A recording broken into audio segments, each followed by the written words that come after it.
Awesome. All right, you guys, welcome back to EXP Family Tree. Becky and I are always excited to do this Monday Revenue Share Huddle. We have guests sometimes, we role play and script practice sometimes, we just mastermind together sometimes, really depends on the day. But today we have one of our favorite guests coming back, Elizabeth Riley, and we're going to talk a little bit about what's been changing in her world when it comes to revenue share. What is she seeing? What is she hearing?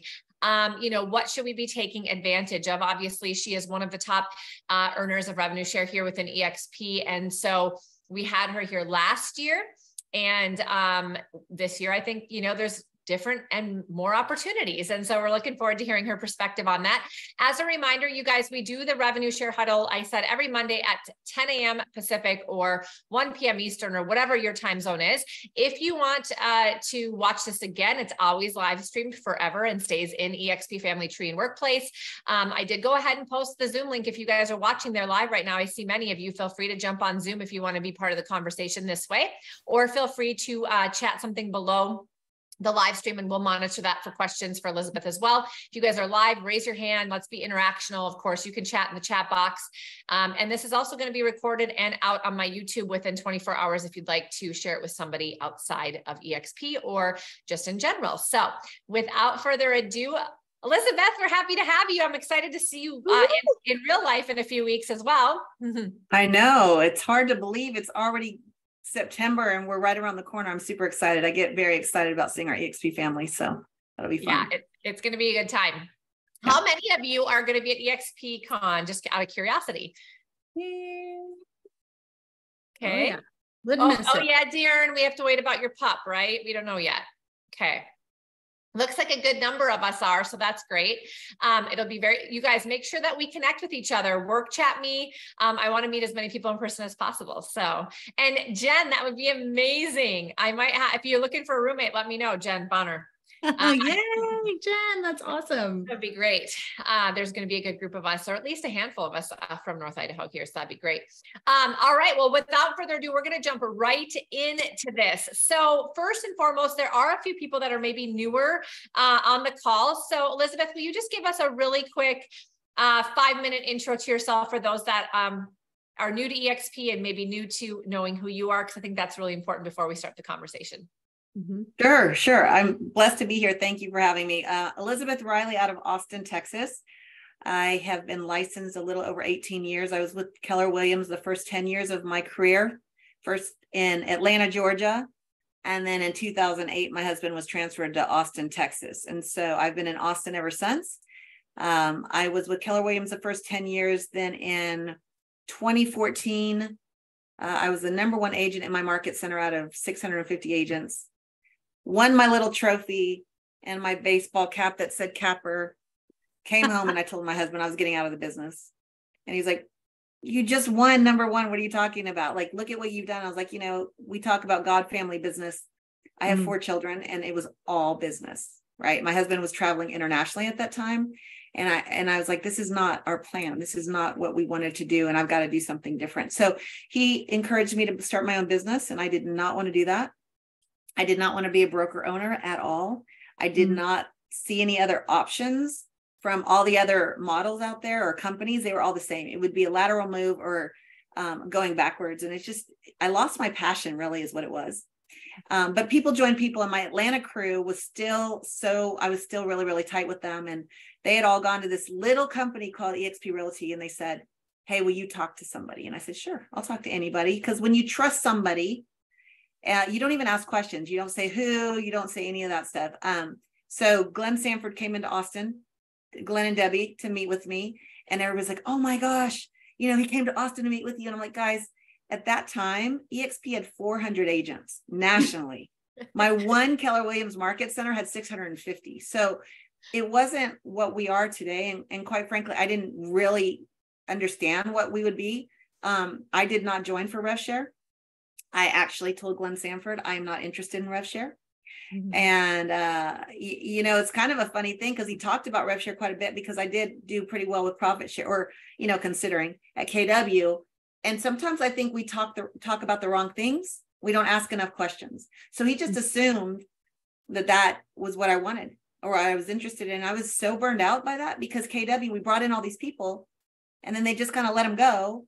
And then they're like, next we'll go get me more people. And I'm like, wait a minute, what about all these people? How do we help them? And so I created my own job. If you think about it, I was like little mother hen, and I was, you know, trying to help them succeed and try and be there for them and do my business. And it sank me. And so I said, he goes, well, what are you interested in? I said, you just talked about the stock. You just showed me a report about Stefan Swanepoel, the trends report about EXP Realty. Nobody knows who they are, but they're the one to watch. They're the Amazon.com of real estate. And all of a sudden I was like, what if, right? You always have that what if. Well, what if that worked? That would be really cool. What if I knew about Amazon.com when they were talking about selling books online and we all thought they were crazy? I think if we could all go back in time, we would all own a lot of stock in Amazon, right? Mm-hmm. And then you always have that negative piece. Well, what if it doesn't work? Mm-hmm. I'm like, well, shoot, if it doesn't work, any company will take me. They need producers, they need bodies, they need headcount. So for me, I saw it as opportunity, you know, opportunity in so many different ways. And so I said, I'm interested in the stock. I'm interested in the Icon program. I love what you're doing. I love your vision. And so that's why I came over to the company, because of the Icon program. I'm the first Icon named. But what was interesting is I had a number of people that were going to follow me no matter where I went. And I will take risks, but I don't want to take the risk. I don't want other people to take the risk and me let them down. Does that make sense? Mm-hmm. Because I don't know what they have to risk. My husband was the breadwinner. My husband had the insurance. When we got married, I was supposed to just be a stay-at-home mom.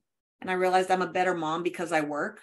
Right. So me taking a risk was a little bit different than somebody else's need to take a risk. So I had about, 10 or 15 that were going to follow me. And I believe in seeking wise counsel. And my old team leader had retired and I knew that was safe. I could go talk to him. He wasn't going to tell anybody I was looking at making a move. And we vetted the model for about 5 months. He told me all the questions to ask Glenn and Jason. And after 5 months, he was like, I'm going to do this with you. And that was Gene Frederick. Gene, you want to talk about risk. He had a lot to risk. He had 7 market centers he had to sell. We were all doing this all incognito. We had no idea. If you talk to Gene, he'll say, oh, we're going to be at, I knew we were going to be at 500,000 agents. I was like, let's get to 1,000. I had no idea what we were doing. But that was May of 2015 is when we came over. And I don't feel like I work a day in my life. I'm having so much fun. I found my passion again. This is family. I love what we're doing at this company and we're just getting started. That's awesome. And so it's interesting because obviously you have had a tremendous amount of opportunity with the stock. So the thing that really was of interest to you the most has panned out, right, for you, yeah. I'm sure. But the revenue share is really, what is building such tremendous wealth for you and for many who have been here as long as you guys have.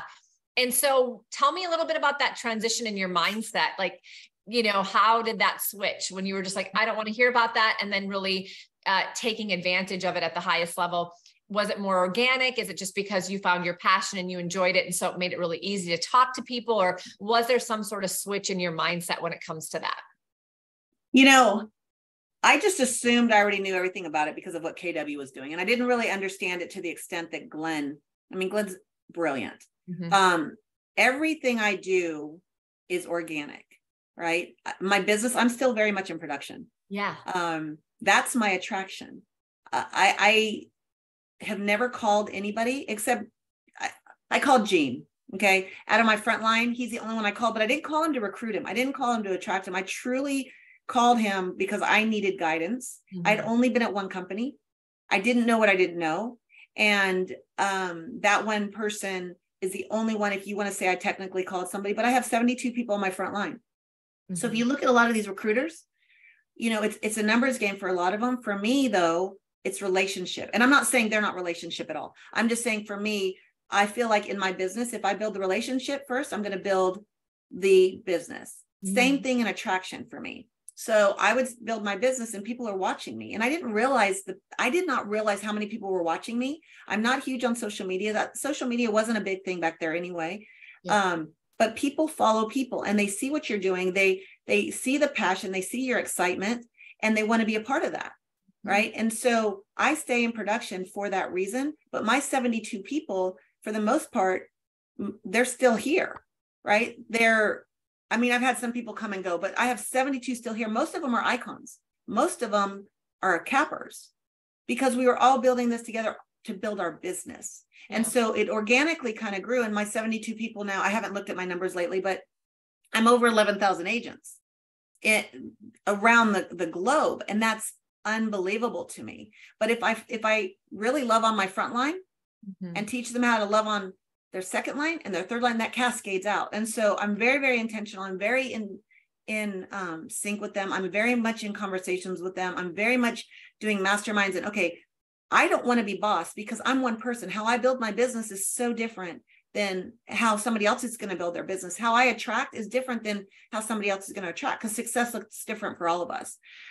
But for me, it's just, I was building my business and my attraction efforts were coming, were turning into something a lot different. I remember our first shareholders meeting. Maybe it was a second shareholders meeting. I don't know. It was early on. Glenn and I were standing outside and he goes, "So how's your rev share numbers looking?" And I was like, okay, I changed my mind. I like rev share now, right? Or I'm interested in that because, at Keller Williams, I was always one of the top in the region.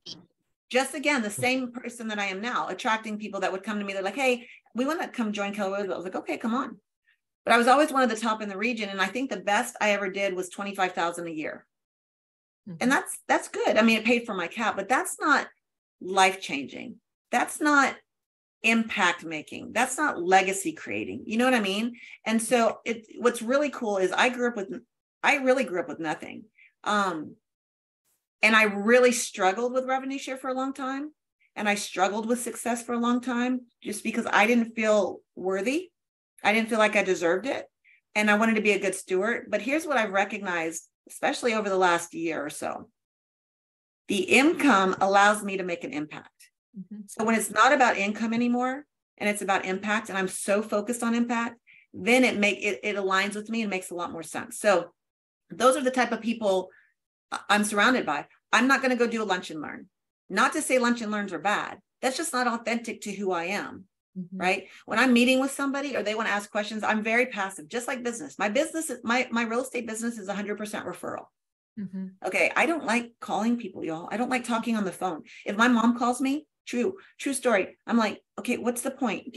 Get to the point. What do you need? I just can't chit chat. That's just not who I am.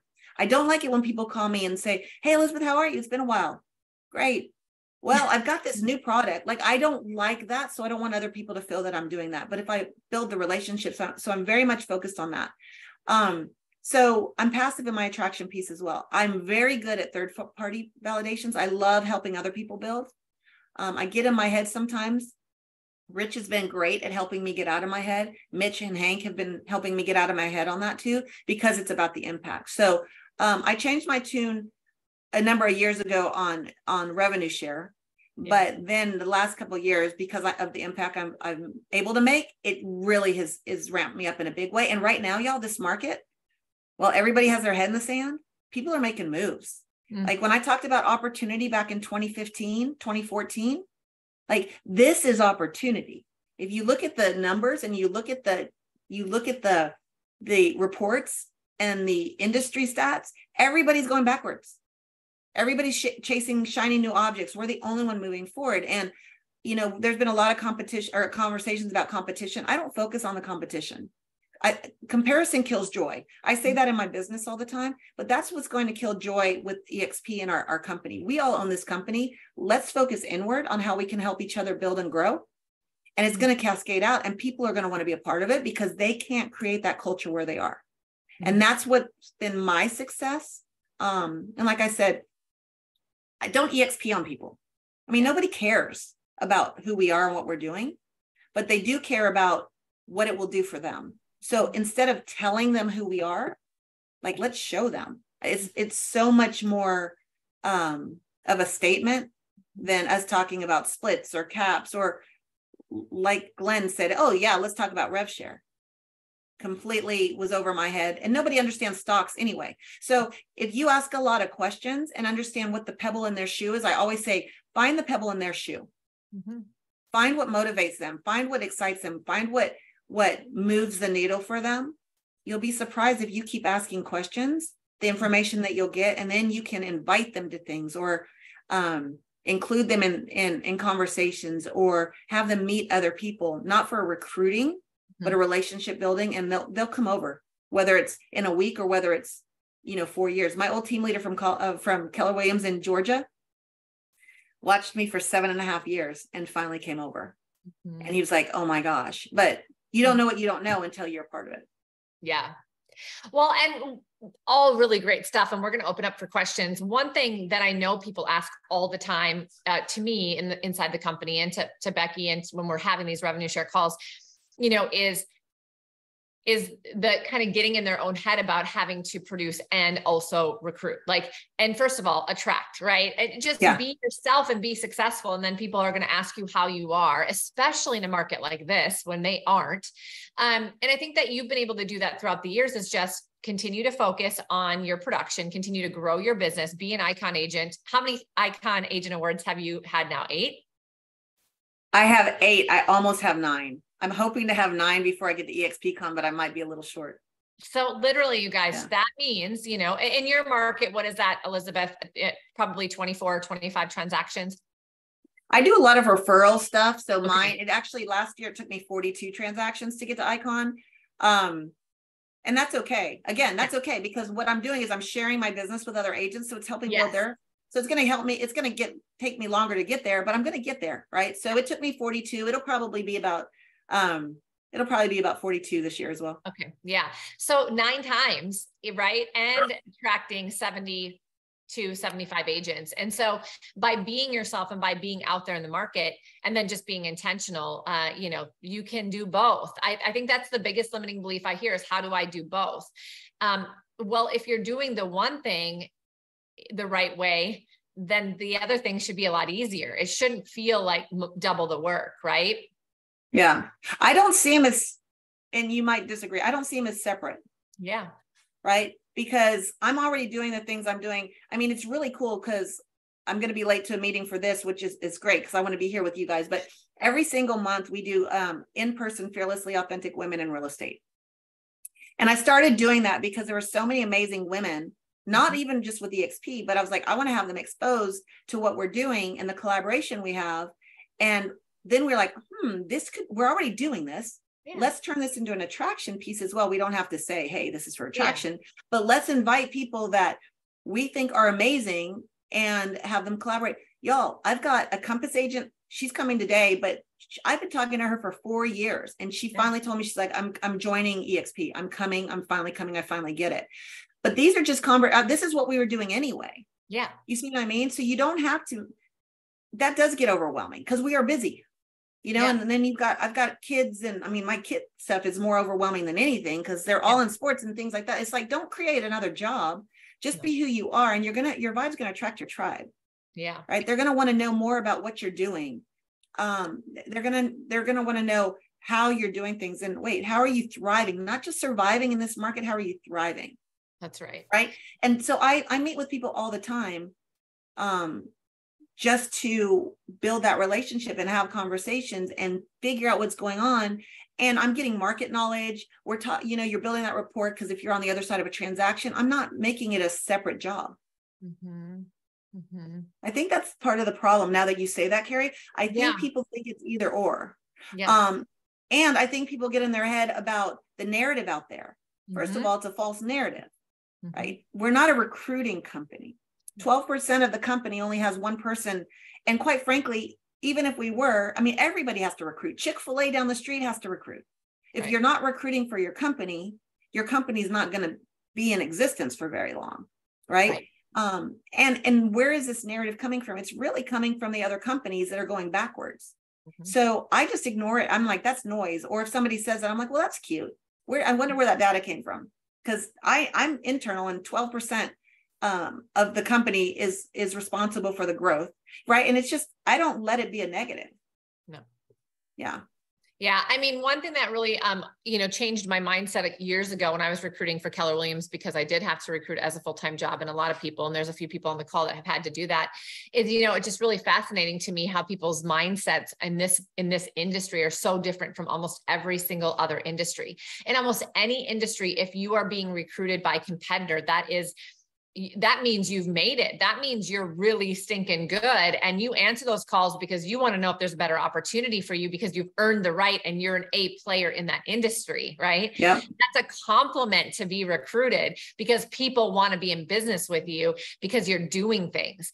And in real estate, it's for some reason, this horrible thing to be recruited. It makes absolutely zero sense. And I turn the recruiting calls, y'all, I turn those around. Yeah. I mean, I'll meet with you. Right? Well, I want to meet with them for a number of reasons. Number one, I want to hear what the competition is doing and what they're saying. Yeah. Right. Number two, I want to see how they go after a top producer. And number three, I want to listen. And then I'm going to ask a lot of questions. I'm going to turn it around on them. Yeah. And I do it every single time. But I mean, when we're calling people, it's like offensive to call and recruit somebody instead of being a compliment. And that's just because I think our industry has been so competitive over the years that we've kind of been brainwashed to some degree that we need to watch out for those that are recruiting us. And it's just simply a scarcity tactic, but it still lingers on. It lives on, 20, 30, 40 years later. But I think it's starting to loosen up, because at the end of the day, something you said, Elizabeth, at the beginning, which is, it's not about what we have. It's not about the company. It's about what it is in it for them. And at the end of the day, we are moving more progressively into an entrepreneurship mindset in the real estate industry. And I'm so grateful for that, because for many years, not that long ago, it was still like you were working for a company as a salesperson. And I mean, quite frankly, some of the traditional firms, it's still that way. Those entrepreneurs working there won't admit to it, but it's truly what's happening. And now we're starting to go, we need to take our businesses back. We need to look out for our own futures. We don't need to be chasing every real estate transaction for the rest of our lives. Like, that is not emotionally, mentally, physically, relationally, spiritually, anything healthy if we have to chase every real estate transaction to make sure we pay our bills. And, 75, 80% of realtors are in that situation. And so I think it's more about inspiring and motivating other people to just take back control of their own business and their own life. And it may be EXP and it may not be, but in general, as we see this movement, especially with the shifting market, I think that's a great opportunity for those of us here. Well, and something to keep in mind, y'all, is we're not a fit for everybody. No. And not everybody's a fit for us. And I think sometimes people just go, and they're going to go after that person. I'm like, it's like business. Not all business is good business. I have fired clients and I have fired listings, and I've turned down listings, and golly, it feels really, really good. Right. And so sometimes if you're going after, what I realized for a long time is I was going after people that were relationships of mine that I really wanted to be in business with. And I was like, golly, I see the potential, but they didn't get it. And they will on their timing. Right. But some of them aren't a fit. Like there was one female that I just always thought she was so amazing. And then I really saw when somebody shows you who they are, believe them, right? I really saw how she would interact on a transaction. Like when I did not know this until I was dealing with her on a transaction, how she would interact on a transaction, how she treated the staff and the people in the title company. I was like, oh my gosh, you're not a fit for us. Mm-hmm. Right. I didn't say that to her, obviously, but I mean, you just have to recognize, like, let's go after top producers. Let's go after great people that have that entrepreneurial mindset, because once they understand that, it's a lot different of a conversation, and it's a lot more fun. So as some inspiration for everybody who thinks this is, something that you're able to do, if you do the math, Elizabeth, having been here for, since 2000, really probably, Elizabeth, you were probably recruiting since about maybe 2000. Did you start recruiting right away, or did you wait a little bit? 2015, 2016? To EXP? Yeah. Did you start recruiting, like actually tracking? Oh yeah. I had people join me, follow me wherever. Right, like again, we didn't even know what we were doing with EXP. And they were like, well, wherever you go, don't leave us here at KW. And that's why that's actually why I started a self-organized team, because they were like, let's all be a team. I was like, I don't want to be a team. I don't want to be boss or whatever. But that was what was so cool about EXP too, is we have different models for the team structure. And I was like, self-organized is great. So we can act like a referral team. We can act like all that stuff, but they all followed me. And then Jean and all of us, again, we went after our relationships. We're like, we don't know. Yep. We don't know what we don't know, but this is going to be fun and we're going to build something together. And people were uninspired. Yep. Jean, for one, I mean, here's Jean, Yeah. who is retired. And from the outside looking in, he's like, all these market centers, he's living the lap of luxury. Like life is good. But when you got down to it, he was bored and uninspired too. Yep. And if you run into Gene now, I mean, he's like always happy go lucky. I mean, he doesn't have to do anything. No. But again, we all own this and we're all excited about it. And that's what EXP is so amazing. It brings back your passion. Yeah. And when you are passionate, people are drawn to that. They're drawn to your energy. I mean, think of people that have negative energy or like, oh, the market. I mean, I don't want to be around those people. No. So this is people followed me. So I'd say just, from the time I joined here, but that wasn't my intention to recruit all these people. No, but you were influential and you saw that as you started to move.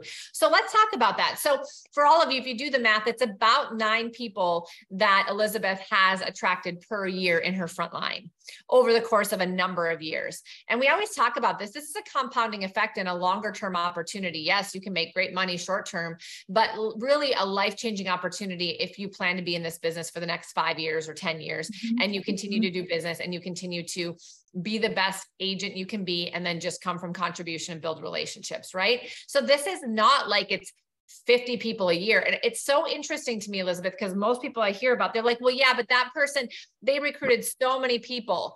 No, they actually didn't. They didn't. They went through their relationships. Maybe it's 5, maybe it's 10 a year. Maybe it's 12 a year, and it compounds over time, and people tell their friends, and it's a trickle effect. And that's what I just wanted to share with you. I see Becky has the question, but the one thing I'd love to tap into is the self-organized team idea that you just mentioned. Because I will answer that. But while you're talking about the numbers, I just brought mine up. Okay. Yep. I don't look at them very often, but here's what's so interesting, y'all. Okay. My front line is 0.7% of my entire organization. Okay. Those 73 agents brought on 319 agents, which is 2.9% of my organization. My first and second line are the ones I know the most. Okay. My third level is 491 agents, which is 4.4%. Fifth level is 994 at 9%. Fifth level is 1651 at 14.9%. Sixth level is 2865 at 25.9%. And then my seventh level, y'all, is 4,672 agents. That's 42.2% of my organization in my seventh level. Like this is a compounding effect. This was not Elizabeth Riley. This is all of us working together and locking arms and adding tremendous value where people want to come and do more and be more. But don't get caught up in the, oh my gosh, you've got all these people. I've got some great generals and I've got some great people that are really knocking it out of the park. Yeah. But my level 1.7%. Don't let that get in your head. No, I mean, that shows the true, thank you for sharing that, because that truly shows the compounding effect of what happens over the course of 10 years, for an example, right? Yeah. Or almost 10 years. So 8 years. Yeah. 8 years. Yeah. This is what happens. Just lock arms with your friends. And so that brings us to the self-organized, because some people also get, okay, so other producers want to join, and how do we create that collaboration? And how do I take advantage of being an influencer or a producer in my market and going and reaching other producers who are uninspired? And I think that's kind of where we should take this conversation for a minute before Elizabeth has to jump off the call. Because right now in a shifting market, the top producers are still selling real estate, but they're probably extremely uninspired and somewhat just bored. And also kind of like, here we go, another different market. I have to learn another. They need to be around other people who are inspiring them and kind of activating some creativity so they can get back to having fun. Because just because you're a top producer doesn't mean you're having fun and you're inspired all the time. It just means that you've set up a good system and a good pipeline and you know how to sell real estate, right? And so locking arms with those people, how do you talk about that, and how do you do that? And what's that value proposition in your mind from a self-organized team, which means there isn't a leader, we all kind of come together and help each other? That's something that I think a few people are a little fuzzy about. And I'd love if you would have a minute to kind of articulate your thoughts around that. Okay. First and foremost, in Family Tree, I have this pinned. So if you guys want to dive deeper into the teams, because I had a ton of people come ask me about this at EXPCon last year, and I was like, you know what, let's just do a video and we'll talk about the different team structures. So it's pinned in Family Tree, so you guys can go watch it. Here's the reason I like self-organized teams, and what I'm seeing is a lot of my teams that are coming over, they love it. So we all have the same brand. I own the brand in my situation. I own the brand and I own the LLC, Lux Property Group. There's 5 of us. 3 of us are licensed. 2 of us are assistants, or 2 of them are assistants. It was much bigger, and I failed forward. Like, I didn't know what the heck I was doing. I was like, okay, we're all going to split marketing costs. And then some of them would say, no, because I don't do as much business as you, and I don't do as many listings. And it was just like it was kind of a shit show, quite frankly. And I was like, okay, I am not interested in babysitting. What we've created now, though, is very, very cohesive. It's more of a referral group, if you think about it. Okay. So, but from the outside, people, my community, my market, they all see us as a team. So when I'm going into listings, or I'm going into buyer consults or anything else, I can go up against these other teams. Austin has a lot of little boutique companies here. So it makes me look bigger. It doesn't make me look like just Elizabeth. And so I'm like, our team, my team, everything's our and my, and we, and things like that. It's never I. Okay. So then, but behind the scenes, then we have different structures because we're self-organized. Everybody has their own cap up to the company. Originally, I was like, okay, everybody can pay me 10% for marketing. And I mean, again, it just, when it gets out of the income, it gets into the impact, that's irrelevant, because they're all in my rev share. They're in my rev share group. Right. So, what we do is we market together every month. We share those marketing costs based on who's in our database. But then what it's done is it's given me freedom, because now I'm around the country and I'm finding a passion in speaking and empowering others and talking in these smaller groups and stuff, but I can't do that and do boots on the ground here. So my 2 agents, Meredith and Leanne, have been with me since KW, right? They're 2 of my dear friends that our kids were on school together, right? So they automatically were going to go with me. What's happened over the last couple of years, though, is we've transitioned to where my business is 100% referral. They don't want to lead generate. They don't want to do the things that I'm doing, but they love working with the clients. And I'm glad this is internal, but I'm not interested in the transactions anymore. Like, I'm not having fun working with the clients. So what I can do is I can be flexible on splits. Like, I can say, okay, this one's going to be a 70-30 split. I'm going to pay for marketing. This one's going to be a 60-40, which is what I was doing for a while. That's way too much for me to keep track of. So we just do 50-50. If it's a referral that comes from me, say it's my listing, we have a whole process. Meredith and I go and we talk to the client, and we're like, look, you have 2 for 1. You have both of us.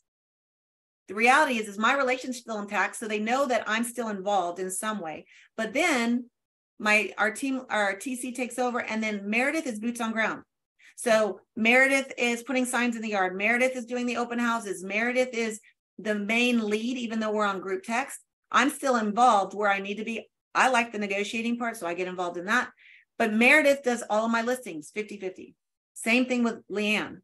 I have not been in a car with a buyer in 3 or 4 years, and I hope I never will be. Leanne does everything 50-50 as well.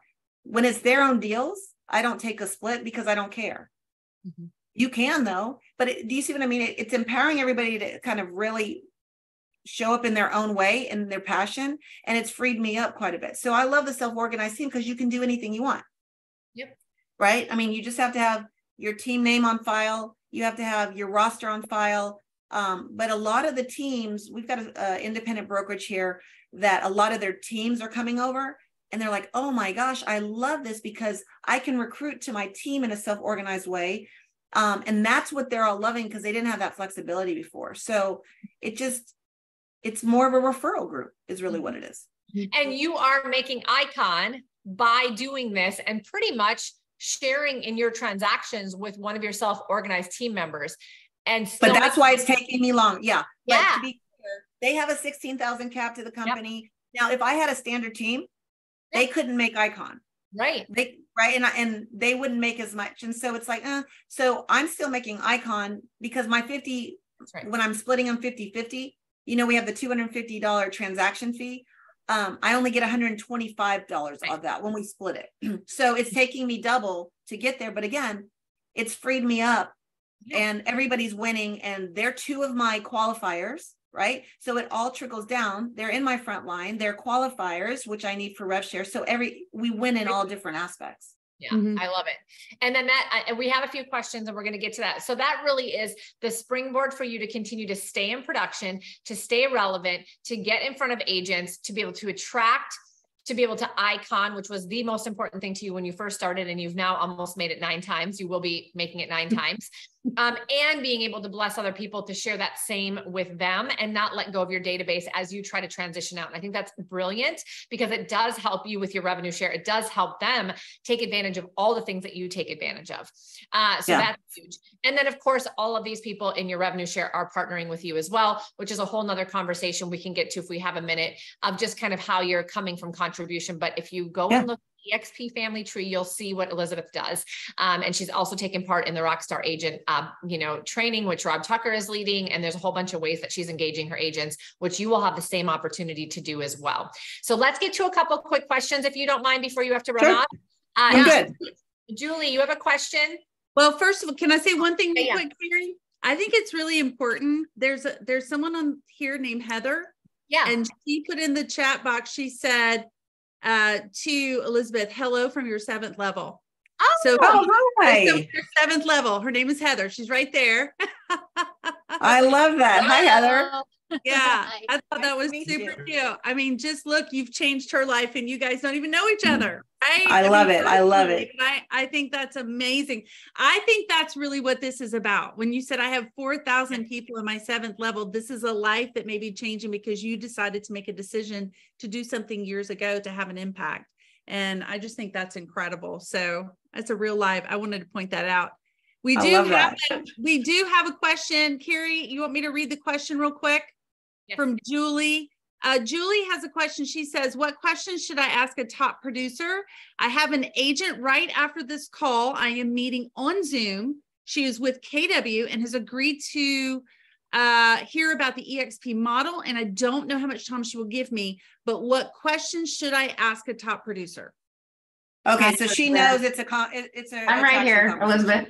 Hey there. Hi, darling. Hi. So she knows it's an attraction conversation. Yeah, I did a cross transaction with her, but I was trying to find out if she would be interested in having coffee with me. She says, I love you, Julie. She goes, but I don't have time for coffee. I will do a Zoom with you.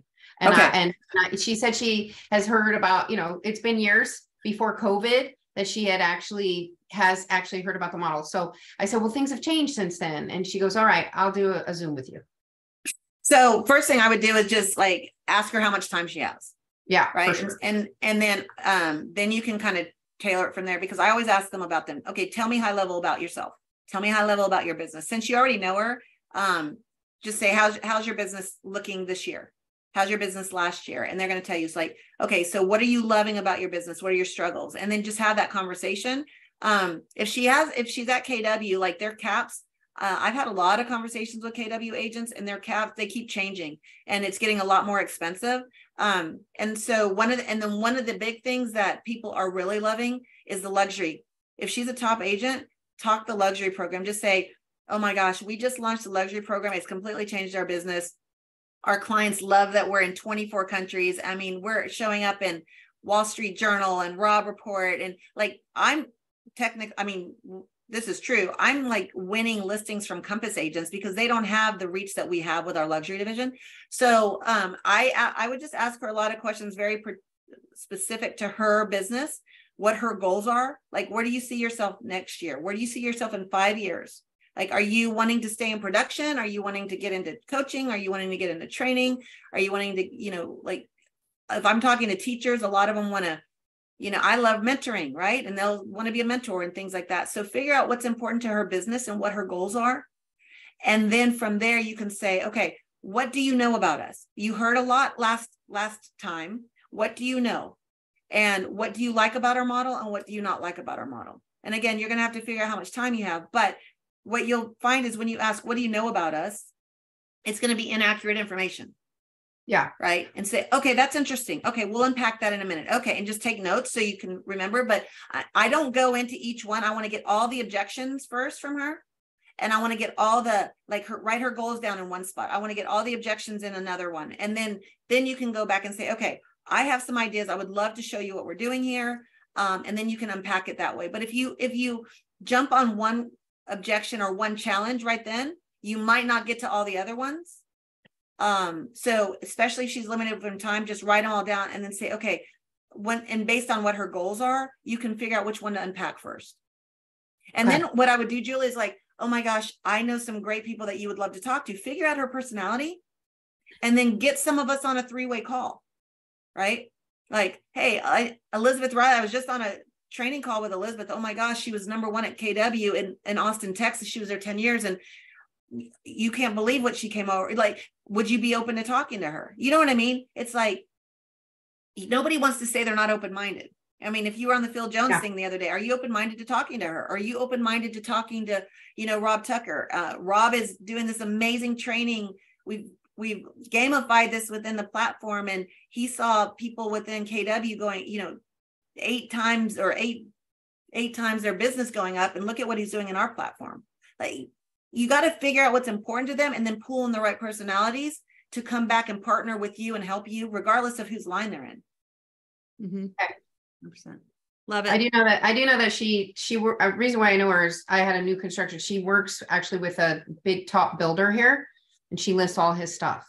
So she does a crap ton of listings as that agent. So here's the interesting thing about that. We're talking to I'm on calls with the growth team and finance teams right now. We're talking to 2 big builders, 2 big builders that are across states.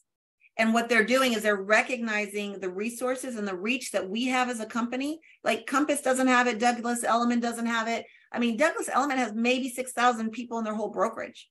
So it's like, okay, do you want reach to 90,000 people?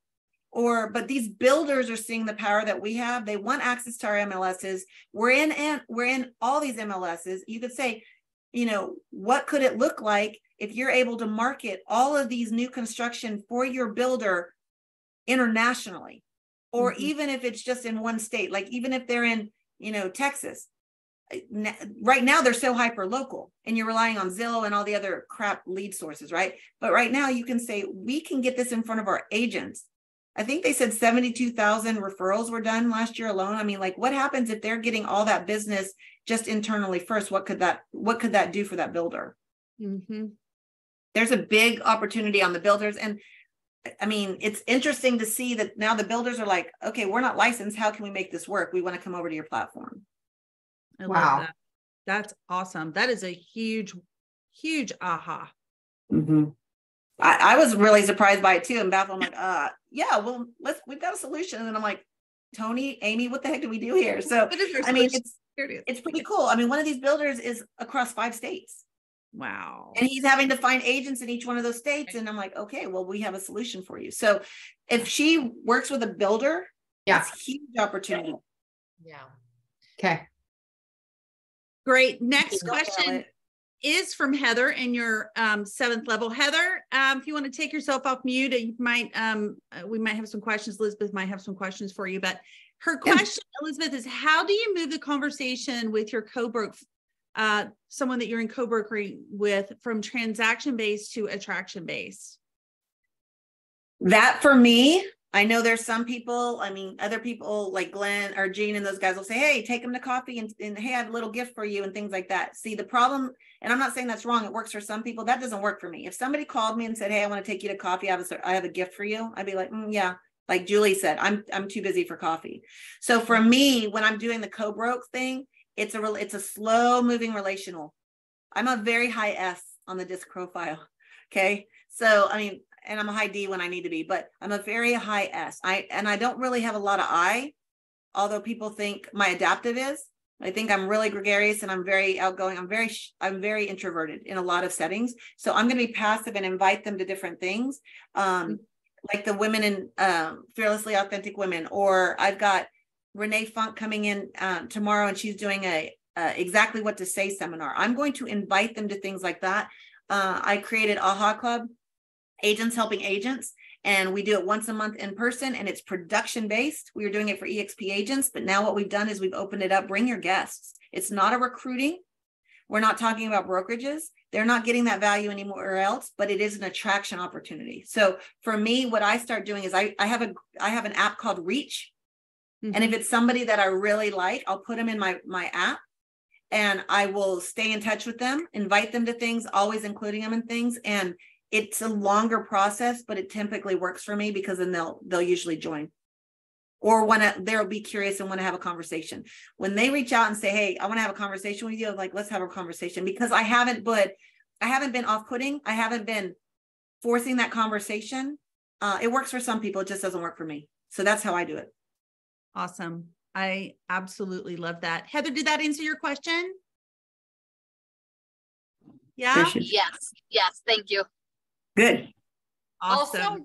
Also, Reach is a great platform to keep in touch with your front line or your front and second line agents. I use that for that, and it's fantastic. So that's a great suggestion, Elizabeth. We might have a couple other questions, but I know we're running out of time. Do we have some more, Becky? We do, but I actually want to softball this back to you, because before we got off, you had a really great question. I think a lot of people wonder about this. How do you keep the agents, your business partners that you bring in, connected? I think that's where you were going with, Cari. Yeah. Yeah, I do a lot of stuff. I mean, like on Sunday, y'all, I'm surprised I'm not divorced right now after this, but last Sunday, back up. I bought a house in Park City to celebrate my agents, right? When they hit icon, they work hard. I want them to go play hard with their family. We bought a house here in Austin on the lake, about an hour from here, for the same reason, to celebrate everybody locally. And so like last Sunday, we invited everybody out there and their families. I do EXP family days all the time. And we invited everybody out. We had a band, we had music, we had 150 people. And my husband was like, wait, what? And I'm like, well, I don't know. And I open it to everybody though, right? Because it's not, to me, it's EXP family. We're all one. I don't care whose line you're in. I do a lot of things like that. Every quarter with my group, I do a quarterly gratitude luncheon where I reserve steakhouse or something like that. And I'll take them all to lunch just to say, I'm grateful for you. Whenever we do events, I'll do a big dinner for my group that's in town. Cause a lot of my group's all over the place. I do every Friday morning, I have a huddle that anybody in my group is to come into. And so we all come in, and we all talk and we all build relationships that way. And so they're super tight. We've got a workplace chat group with everybody on there that we're always communicating. So even if they're in different states, they all feel very, very connected. Anything I can do, I'm having all of them. Everybody's doing a disc profile right now. It's been really, really fun to see. And I was like, oh, now this explains why you and I like butt heads, or I nailed this one. I even had my 17-year-old take it. It was fascinating. Because not only to figure out communication, but I was like, look, this is a value add for you. I want you to understand yourself, understand some of your strengths, your opportunities. It's great for you to learn how to communicate differently with a different disc profile. So I'm always doing things like that to just add value. And then we all get together and have conversations. We do Austin Metro Pulse calls, the top producers in Austin. And the icons, we would get together and mastermind all the time. And we're like, wait, this is really good stuff.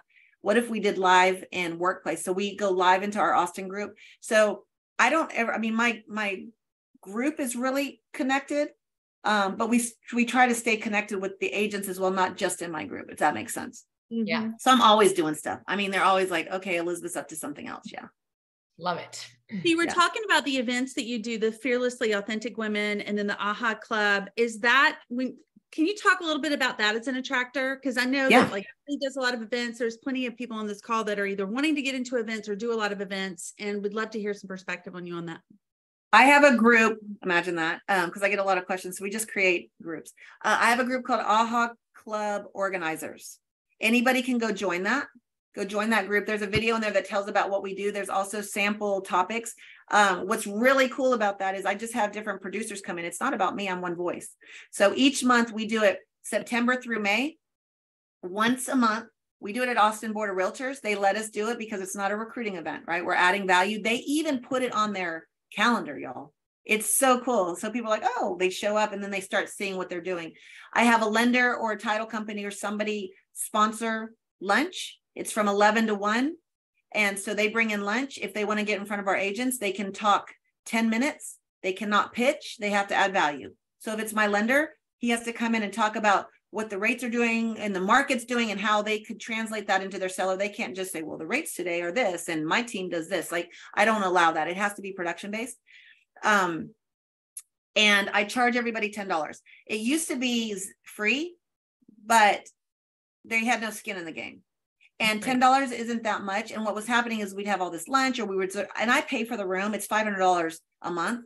But people would not show up, and then we'd have all this food and all this other stuff. I was like, no. We're going to charge $10 a person. And nobody has any problem with that. So we do it September through May. The key is being consistent. It's the same day every single month, and everybody's invited. And so we use it through Eventbrite, and they all come in. Sometimes I'll have 20 people. So who cares if you have 5 people? I know some of the smaller markets are like, we only had 5 people. I was like, those are the 5 people that had to be there then. They should have been there. Sometimes I'll have 110. It just depends on what the topic is. But we'll have it like, we had YouTube come in, and we had Suman Kim, who's in my market, and he came and did YouTube in May. I mean, we had 110 people in that room. It was packed, right? But what's cool is now I'm getting the icons to come in and teach, because we're able to give them icon points. And so I went to the icon. I was like, look, the icons aren't even showing up because they're busy. Can we give them points? So now we can give them icon points for teaching. Well, first of all, for showing up to be in that room, and for teaching. So now you've got icons that are teaching live, and people will travel from all over. So I go to places all the time. Like, they want me to go to New Orleans and do, I love doing this stuff. I'm going next week to Florida, in Tampa, to do an AHA. And because when you bring somebody from the outside, they're like an expert in a different way, right? So I'm going to go teach on building a referral-based business in Tampa, where my Tampa people could teach that same thing, but they're going to have more of a draw because they're bringing somebody in from Texas. My exactly what to say workshop with Renee Funk, I'm probably going to have 75 to 100 people in there. Could I probably teach it? Maybe. But because I'm bringing in a certified guide, I'm having a lot. And that's what we're using for our AHA this month. Right. So it's all production based, and we're just consistent. And on Eventbrite, we keep a running list. I have taken the emails from other companies. So I'll have a KW list, and I'll have all, and we invite them all. And it's not branded EXP. When I get up and introduce people, I don't talk about EXP. I always say I'm Elizabeth Riley with Lux Property Group. It's not about EXP. But everybody that I have speak, or if I have panels, are always EXP. I never, ever, ever put anybody else up on stage that's not with EXP. Okay. Yeah. Fearlessly authentic women. I have 4th time icon, Elizabeth. I'll travel for some icon points. Yeah. Right. I mean, I know they're going to do, the regional rallies they're trying to do. I think they're kind of doing they're trying to make it like the AHAs a little bit, but our AHAs are 12 to 1. I mean, 11 to 1. It's 2 hours. I mean, if you start getting into too much of their days, people aren't going to do it. They're not going to do half days. They're not going to do full days, and they're not going to be consistent. So the AHA clubs are really fun. Like I said, they're popping up everywhere, which is so cool, because people started reaching out to me, and I'm like, yeah, do it. I mean, the logos are in there, but here's the one thing. It's about community and us coming together. It's not, let's not have 4. I mean, I have to address this, because I heard there's 4 AHAs that popped up in Raleigh, and they're all competing. I'm like, that is completely the opposite intention. And it makes us look that we're competing and not collaborating, which is the opposite of what EXP is. So I need to go have a conversation with those people, but they're popping up everywhere. They're in Baltimore, they're in Houston, they're in Dallas, and we're live streaming them in there, and it's really great. So the more the merrier. So if you don't have one in your market, start one. That's exactly, someone just said it's not copyrighted, so you could have one if you wanted to in your area. That was a question here. Oh yeah, that's what they're for. It's called R&D, rip off and duplicate. Yes. I love that. I'm in the Phoenix area as well as Portland, so I'll have to check that out. Yeah. Yeah. Someone asked, how can we follow you, Elizabeth, to know where you are going? She says, or he said, I have 2 agents in Tampa that I'm working on, and would be great to know where you are at. Oh, from an event. Oh, from attraction. Follow me. Okay, that's interesting. Follow me in Workplace. For sure. Make sure you're in Family Tree. Follow me in Workplace. My business Instagram is probably the best. So it's lux.propertygroup. Send me a Workplace chat, and the Tampa one is not mine, so I'll have to get that information. And I'll send you, because it was supposed to be the week of the hurricane. And then they canceled all our flights, thank goodness. But so it's next week. So I'll send you that. I'll find that link or ask them for it, and I'll send it to you and invite people. Wonderful. Yeah, I've got people in Tampa too, so I'll work chat you as well. Or if you want to even get me any details, then you don't have as many people coming to you. I'll post it for you, Elizabeth. So just let me know. Yeah, we can do that. And if you send guests, I know, Cari, I was supposed to connect with your people. I think I did connect with yours in New York, didn't I? Yeah. If I'm somewhere and you want me to specifically talk to somebody, tell me, because I tend to retreat, but just say, hey, Elizabeth, I want you to talk to Joel while you're in Tampa or something like that. And I will definitely edify you. Yeah, we appreciate that. So last but not least, however you want to feel comfortable answering this, it can be short, sweet, and then we're going to log off because we really appreciate your time. Yeah. You said, it's about the impact, not the income. A lot of people feel the same way that you do. I know a lot of people struggle with like the worthiness and, oh my gosh, like I can imagine like where you are today and where you were 8 years ago looks very, very different financially. And that's a whole process you have to grow through as a human being. But if you focus on impact, wow. And so you said a couple of things, like we got a house on the lake so that we could have EXP family days. You really, truly do bring it back to the impact that you can make on people. How has joining EXP, however you want to answer this, changed your life, your family's life, your children's lives, your grandchildren's lives who you don't even have yet? And how are you just, able to make an impact just a little bit? Because I really want people to understand, like, you started this 8 years ago without even being interested in it, and your entire life has changed, and how you can make an impact in this world has totally changed. And anybody on this call can have that experience. And so how would you articulate that comfortably? I think I've been given it, we've been all provided a gift, and we have a responsibility, right? And so, I mean, just a few things, and making an impact is going to look different. Even a couple $1,000s a month is going to make a big impact on people, right? Yeah. Utilities, you don't know what their stories are. I mean, Eric Orland talks about how he was bankrupt 3 or 4 years ago. And I mean, everybody has a story. I grew up with nothing. I grew up with a family. I'm oldest of 6. I had a family that had a lot of love to give, and we had 140 foster kids in 20 years. What I didn't realize is how much my parents struggled and what they sacrificed.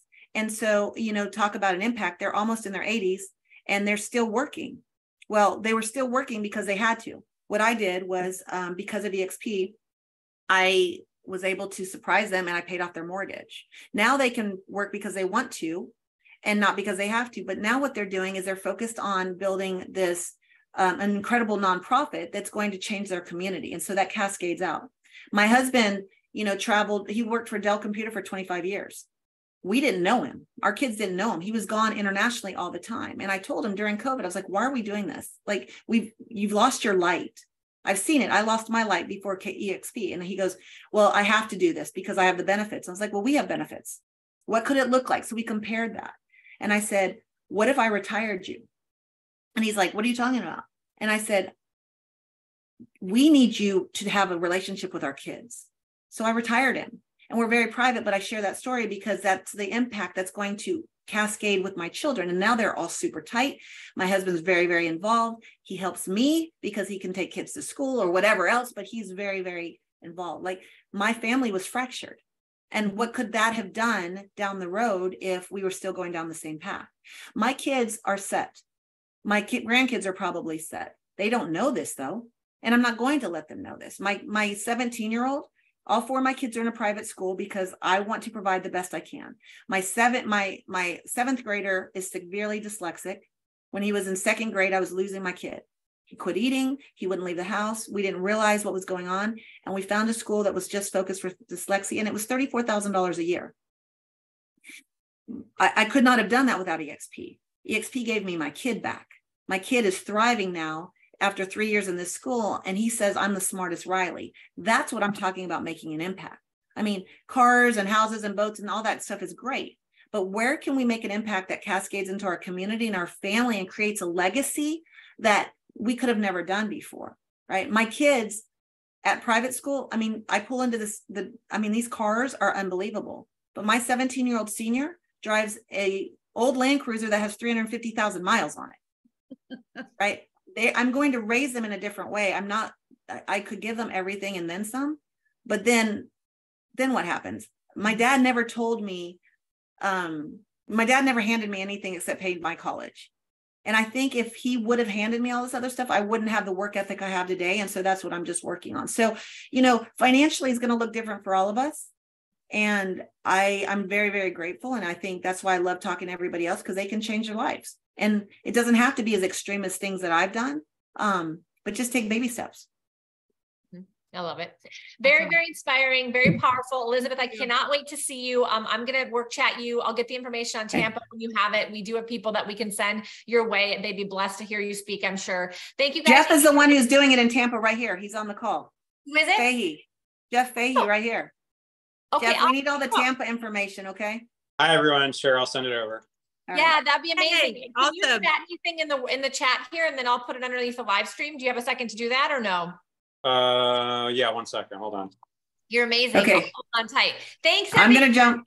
Okay, bye. You guys are amazing. Thanks for having me, Thank Cari. I'll you. talk to you all soon. Bye. Bye. Bye, guys.